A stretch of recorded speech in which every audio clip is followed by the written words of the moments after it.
ఇప్పుడు నేను ఒకటే మీ అందరికీ హామీ ఇస్తున్నా, ఈ ఎస్కోట విశాఖపట్నానికి దగ్గర, విశాఖపట్నం పార్లమెంటు ఎక్కడ ఉండాలి తమ్ముళ్ళు? ఇది ఇప్పుడు జిల్లాకి ఎక్కడుండాలి? ఏ జిల్లాలో ఉండాలి? ఇది విశాఖపట్నంలో ఉండాలనా, విజయనగరంలో ఉండాలనా?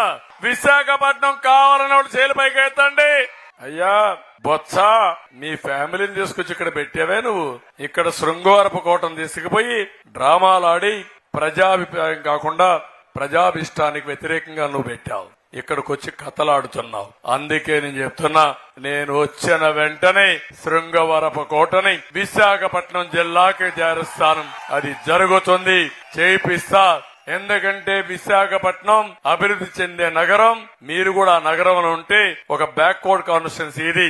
దీన్ని విశాఖపట్నంతో సమానంగా అభివృద్ధి చేసే బాధ్యత మాదని మీ అందరికీ హామీ ఇస్తున్నా. ఒకప్పుడు హైదరాబాద్ ఉండేది, రంగారెడ్డి జిల్లా ఉండేది.